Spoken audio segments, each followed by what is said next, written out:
हम लोग इस क्लास में इंग्लिश की बड़ी से बड़ी और कठिन से कठिन मीनिंग को बिल्कुल आसानी से पढ़ना सीखेंगे। और सबसे खास बात, मैं आपको इस क्लास में एक एक अक्षर को पढ़ने का तरीका बताऊंगा कि कैसे उसे इंग्लिश में पढ़ा जाता है। और साथ में इंग्लिश पढ़ने की मैं आपको ट्रिक बताऊंगा कि कैसे बड़े और कठिन शब्दों को पढ़ते हैं। तो चलिए फिर हम लोग करते हैं शुरुआत, एक एक अक्षर को पढ़ना सीखते हैं। देखिए, ये हमारी मीनिंग बड़ी है। बड़ी मीनिंग को पढ़ने का तरीका ये होता है कि हम उसे टुकड़ों में तोड़ तोड़ के पढ़ें। एस टी, एस टी को क्या पढ़ेंगे हम लोग? स्टा। और आगे लिखा है ई आर। मैं आपको बता दूं कि जो हमारा ई आर होता है, इसे हम लोग इंग्लिश में पढ़ते हैं अर। क्या पढ़ते हैं? अर। आप इसे याद रखिएगा। तो हमने यहाँ पे क्या लिख दिया? ई आर को रा। तो इतनी मीनिंग क्या बनी? ईस्टर। एन यू, इसे पढ़ना है यहाँ पे new. Easter new. T A, इसे यहाँ पर पढ़ेंगे टे। अब आपको गौर करना है यहाँ पे टी आई ओ एन पर। अगर आपको इंग्लिश में कहीं पर टी आई ओ एन लिखा मिले तो हम लोग टी आई ओ एन को पढ़ते हैं शन। क्या पढ़ते हैं? शन। तो हमारी पूरी मीनिंग क्या बनी? Easter nutation. Easter nutation. Easter nutation. Easter nutation का मतलब होता है छींकना। क्या होता है? छींकना। अगर आप छींकते हैं तो उसे इंग्लिश में हम लोग क्या बोलते हैं? Easter nutation. Easter nutation. आगे चलते हैं, हम लोग आगे वाली मीनिंग को पढ़ते हैं। आई एन, इन। और आगे क्या लिखा है? ए। इसे यहाँ पर हम पढ़ेंगे एक ही मात्रा। मैं आपको बता दूं कि जो हमारा ए होता है वो इंग्लिश में एक ही मात्रा ए और आ, इन तीन चीजों का काम करता है। यहाँ पर जो हमारा ए है वो हमारा एक ही मात्रा का काम करेगा। तो इतनी मीनिंग क्या बनी? इन ए, डी ई डे। ई ने डे। क्यू यू ए, इसे हम लोग इंग्लिश में पढ़ते हैं क्वे। क्या पढ़ते हैं? क्वे। यानी आपको कहीं पर क्यू यू ए लिखा मिले तो आपको क्या पढ़ना है? क्वे। और आगे लिखा है टी ई, इसे पढ़ेंगे टा। आपको यहाँ पे एक नियम याद रखना है। अगर आपको इंग्लिश की किसी भी मीनिंग में आखिरी में ई लिखा मिले तो हम लोग ई का उच्चारण नहीं करते, हम लोग ई से पहले तक का उच्चारण करते हैं। तो हमारी पूरी मीनिंग क्या बनी? इनएडेक्वेट। इनएडिक्वेट। इनएडिक्वेट। इनएडिक्वेट का मतलब होता है अपर्याप्त। यानी कोई चीज अपर्याप्त है, यानी कोई चीज पर्याप्त नहीं है, तो उसे हम लोग क्या बोलते हैं? इनएडेक्वेट। इनएडिक्वेट। आगे चलते हैं, आगे वाली मीनिंग को पढ़ते हैं। यहां पर हमारा लिखा है ए। इसे पढ़ेंगे ए। सी यू को, ए को एल वाई। आपको याद रखना है, अगर आपको आखिरी में एल वाई लिखा मिले तो उसे पढ़ते हैं ली। अगर आपको बीच में एल वाई लिखा मिले तो उसे पढ़ते हैं हम लोग लाई। क्या पढ़ते हैं? लाई। और आखिरी में लिखा है टी ई, इसे क्या पढ़ना है? टा। क्योंकि आखिरी में लिखा है ई, ई का हमें उच्चारण नहीं करना। तो पूरी मीनिंग क्या बनी? एकोलाइट। एकोलाइट। एकोलाइट का मतलब क्या होता है? गिरजाघर का सहायक। गिरजाघर का मतलब क्या होता है? जो हमारे चर्च होते हैं उसमें काम करने वाले लोगों को हम लोग क्या बोलते हैं? एकोलाइट। यानी जो सहायक का काम करता है। तो पूरी मीनिंग एकोलाइट। आगे चलते हैं, आगे वाली मीनिंग को पढ़ते हैं। यहां पर लिखा है ई एस, इसे क्या पढ़ेंगे हम लोग? एस। सी यू, अगर आपको बीच में कहीं पर सी यू लिखा मिले तो हम लोग सी यू को पढ़ते हैं क्यू। क्या पढ़ते हैं? क्यू। यानी बीच में सी यू लिखा मिले तो आपको क्या पढ़ना है? क्यू। एलियंटी लेंट। पूरी मीनिंग क्या बनी? Esculent. Esculent. Esculent. Esculent का मतलब होता है खाने पीने की वस्तुएं। यानी जो भी हमारी खाने पीने की वस्तुएं होती हैं उन्हें हम लोग क्या बोलते हैं इंग्लिश में? एस्क्यूलेंट। एस्क्यूलेंट। आगे चलते हैं, आगे वाली मीनिंग को पढ़ते हैं। एस ई, इसे क्या पढ़ेंगे हम लोग? से। सी यू, मैंने आपको बताया कि सी यू अगर आपको बीच में लिखा मिले तो आपको क्या पढ़ना है? क्यू। तो हमने लिख दिया क्यू। इतनी मीनिंग क्या बनी? से क्यू। एल ए ले। आर आई एस एम, इसे हम लोग यहाँ पर पढ़ेंगे रिज्म। मैं आपको बता दूं कि जो हमारा आई एस एम होता है इसे हम लोग पढ़ते हैं इज्म। तो हमारी पूरी मीनिंग क्या बनी? सेक्युलरिज्म। सेक्युलरिज्म। सेक्युलरिज्म। सेक्युलरिज्म का मतलब होता है धर्मनिरपेक्षता। धर्मनिरपेक्षता। धर्मनिरपेक्षता का मतलब होता है जहां पर सभी व्यक्ति अपने अपने धर्म को मान सकते हैं, किसी को कोई दिक्कत नहीं होती, उसे हम लोग क्या बोलते हैं? सेक्युलरिज्म। सेक्युलरिज्म। आगे चलते हैं, हम लोग आगे वाली मीनिंग को पढ़ते हैं। यहाँ पर शुरुआत में लिखा है ए, इसे यहाँ पर हम पढ़ेंगे आ। अब आपको गौर करना है पी पे। मैं आपको बता दूं कि अगर आपको इंग्लिश में कोई अक्षर दो बार लिखा मिले तो हम लोग उसका उच्चारण एक बार करते हैं। कहने का मतलब पी यहाँ पर हमारा दो बार है, लेकिन कितनी बार पढ़ना है? एक बार। तो हमने एक बार पी लिख दिया। और आगे लिखा है ई, ये हमारा ई की मात्रा का यहाँ पर काम करेगा। तो इतनी मीनिंग आ पी। और आगे ए लिखा है ए। RANCE। अब आपको गौर करना है ANCE पर। ANCE को हम लोग पढ़ते हैं इंग्लिश में एंस और आगे है आर, तो इतनी मीनिंग क्या बनी? रेंस। पूरी मीनिंग क्या बनी? Appearance, appearance, appearance. अपीयरेंस का मतलब होता है उपस्थिति। क्या होता है? उपस्थिति। अगर कोई कहीं पर मौजूद है उसे हम लोग क्या बोलते हैं? Appearance, appearance. आगे चलते हैं, आगे वाली मीनिंग को पढ़ते हैं। RE, इसे क्या पढ़ेंगे? री। TR, इसे पढ़ेंगे ट्रा, और आगे लिखा है IE, इसे हम लोग पढ़ेंगे बड़ी की मात्रा। तो इतनी मीनिंग री, और आगे लिखा है VE, इसे क्या पढ़ेंगे? वा। क्योंकि आपको पता है कि ई का उच्चारण हमें करना नहीं, तो हमारी पूरी मीनिंग क्या बनी? Retrieve, retrieve. रिट्रीव का मतलब होता है पुनः प्राप्त करना, यानी कोई चीज आपकी खो जाए या उसे आप पाने की कोशिश कर रहे हो और दोबारा आपको मिल जाए, उसे हम लोग क्या बोलते हैं? Retrieve, retrieve. आगे चलते हैं, आगे वाली मीनिंग को पढ़ते हैं।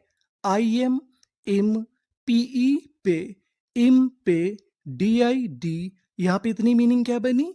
इम पे डी, और आगे क्या लिखा है? MENT, इसे क्या पढ़ेंगे हम लोग? मेंट। पूरी मीनिंग क्या बनी?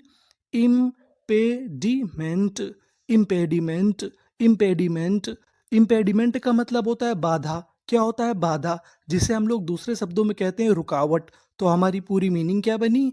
Impediment, impediment. आगे चलते हैं, आगे वाली मीनिंग को पढ़ते हैं। अब आपको यहाँ पे गौर करना है COM पर। अगर आपको इंग्लिश में कहीं पर COM लिखा मिले तो हम लोग COM को पढ़ते हैं कम। क्या पढ़ते हैं? कम। और आगे M हमारा 2 बार लिखा है, कितनी बार पढ़ेंगे? 1 बार। COMM, इतना क्या बन गया? कम। और आगे लिखा है E, कमे, और N, कमेन, SU, सू, कमेंसू, RATE, इसे क्या पढ़ते हैं? रेट। तो हमारी पूरी मीनिंग क्या बनी? Commensurate, commensurate, commensurate. कमेंसुरेट का मतलब होता है अनुरूप। क्या होता है? अनुरूप। अनुरूप का मतलब होता है किसी चीज के अनुसार। तो पूरी मीनिंग क्या बनी? Commensurate, commensurate. आगे चलते हैं, आगे वाली मीनिंग को पढ़ते हैं। FL, इसे पढ़ेंगे फ्ला। अब आपको गौर करना है यहाँ पर यू पे। यहाँ पर जो हमारा यू है वो आ का काम करेगा। किसका काम करेगा? आ का।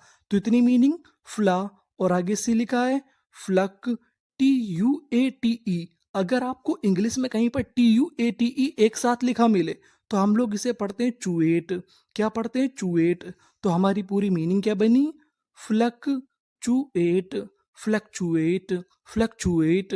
फ्लक्चुएट का मतलब होता है उतार चढ़ाव, यानी आगे पीछे बढ़ना। तो हमारी पूरी मीनिंग क्या बनी? Fluctuate, fluctuate.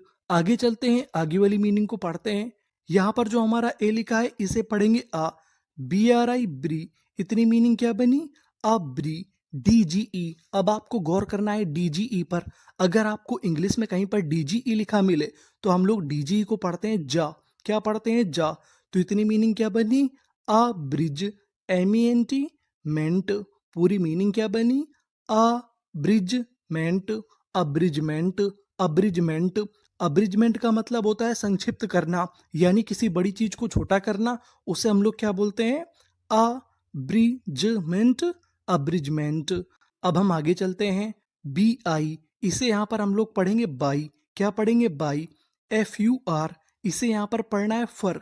यहाँ पर जो हमारा यू है वो आ का काम करेगा। CATED, इसे क्या पढ़ेंगे? टेड। तो हमारी पूरी मीनिंग क्या बनी? Bifurcated, bifurcated, bifurcated.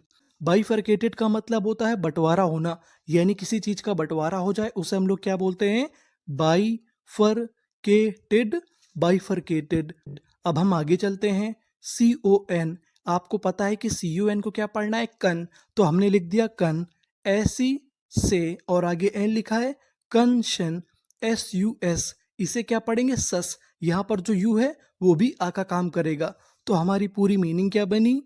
कंसेंशस, consensus, consensus. Consensus का मतलब होता है सर्वसम्मति, यानी सभी लोग एक ही बात को मान ले, एक ही फैसला निकाल ले, उसे हम लोग इंग्लिश में क्या बोलते हैं? कंसेंशस, कंसेंसस। अब हम आगे चलते हैं। DE, इसे यहाँ पर पढ़ेंगे day, TRI, tree, day tree. MEN, main, TAL, टल। तो पूरी मीनिंग क्या बनी? Detrimental, detrimental, detrimental. डेट्रीमेंटल का मतलब होता है हानिकारक, यानी जो चीज़ हमारे लिए हानिकारक होती है उसे इंग्लिश में क्या बोलते हैं? Detrimental, detrimental. आगे चलते हैं, आगे वाली मीनिंग को पढ़ते हैं। DIS, डिस, PA इसे पढ़ेंगे पे, RI री, TY को पढ़ेंगे टी, क्योंकि मैंने आपको पहले बताया कि अगर आपको आखिरी में TY लिखा मिले तो उसे पढ़ते हैं टी। तो हमारी पूरी मीनिंग क्या बनी? Disparity, disparity, disparity. डिस्पैरिटी का मतलब होता है असमानता। क्या होता है? असमानता, यानी भेदभाव। तो पूरी मीनिंग डिस्पैरिटी, डिस्पैरिटी। आगे चलते हैं, आगे वाली मीनिंग को पढ़ते हैं। EX इसे क्या पढ़ते हैं हम लोग? एक्स। CLA इसे क्या पढ़ेंगे? क्ले। इतनी मीनिंग क्या बनी? X clay. MA में, TION इसे क्या पढ़ते थे? शन। तो हमारी पूरी मीनिंग क्या बनी? Exclamation, exclamation, exclamation. एक्सक्लेमेशन का मतलब होता है विस्मयादि बोधक। क्या होता है? विस्मयादि बोधक। विस्मयादि बोधक का ये चिन्ह है। तो पूरी मीनिंग क्या बनी? Exclamation, exclamation. आगे चलते हैं, आगे वाली मीनिंग को पढ़ते हैं। COM, COM को हम लोग इंग्लिश में क्या पढ़ते थे? कम। तो हमने लिख दिया कम। PU पो, कम पो। अब आपको यहाँ पे गौर करना है SURE पर। अगर आपको इंग्लिश में कहीं पर SURE लिखा मिले तो उसे पढ़ते हम लोग जर। क्या पढ़ते हैं? जर। तो हमारी पूरी मीनिंग क्या बनी? Composer, composer, composer. कंपोजर का मतलब होता है धैर्य। क्या होता है? धैर्य। तो पूरी मीनिंग क्या बनी? Composer, composer. आगे चलते हैं, आगे वाली मीनिंग को पढ़ते हैं। FRA इसे क्या पढ़ेंगे? फ्रे। TER इसे क्या पढ़ना है? टर, क्योंकि यहाँ पे लिखा है ER और आपको पता है कि ER को क्या पढ़ते थे? अर। तो इतनी मीनिंग फ्रेटर, NI नी, TYT। तो हमारी पूरी मीनिंग क्या बनी? Fraternity, fraternity, fraternity. फ्रेटर्निटी का मतलब होता है बिरादरी। क्या होता है? बिरादरी। तो हमारी पूरी मीनिंग क्या बनी?